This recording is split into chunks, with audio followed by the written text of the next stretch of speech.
بسم اللہ الرحمن الرحیم۔ سرکار دو عالم صلی اللہ علیہ وسلم کا ارشاد مبارک ہے، لیس الخبر کالمعاینہ، کہ سنی سنائی بات دیکھی ہوئی بات کی طرح نہیں ہوتی ہے۔ اس حدیث سے دو باتیں ہمیں سمجھ میں آتی ہیں۔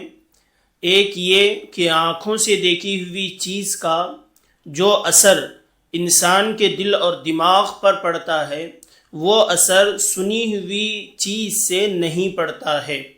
یہی وجہ تھی کہ حضرت ابراہیم علیہ السلام اللہ تبارک و تعالیٰ کے جلیل القدر پیغمبر تھے، لیکن انہوں نے اللہ تبارک و تعالیٰ سے سنی ہوئی چیز کو دیکھنے کا مطالبہ کیا اور اللہ تبارک و تعالیٰ کے سامنے عرض کیا کہ ربی ارینی کیف تحیی الموتى، اے اللہ میں دیکھنا چاہتا ہوں کہ آپ مردوں کو کیسے زندہ کرتے ہیں۔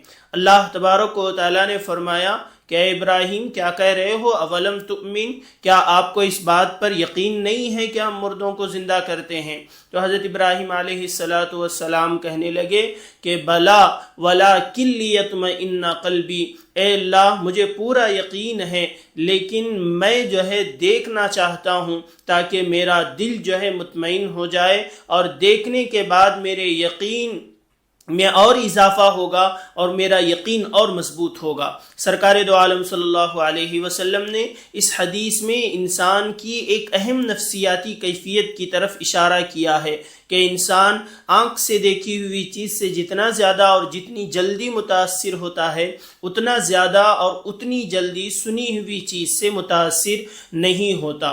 اور اس حدیث کا ایک دوسرا مطلب یہ ہے کہ بہت سارے افراد اپنے تعلقات کو صرف سنی سنائی باتوں پر یقین کر کے خراب کر لیتے ہیں۔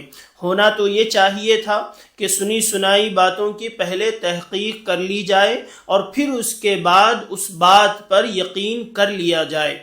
اور سوشل میڈیا کے اس دور میں بہت ساری خبریں پھیلا دی جاتی ہیں، ہم صرف اس پر یقین ہی نہیں کرتے بلکہ اس کو ہم آگے شیئر بھی کرتے ہیں۔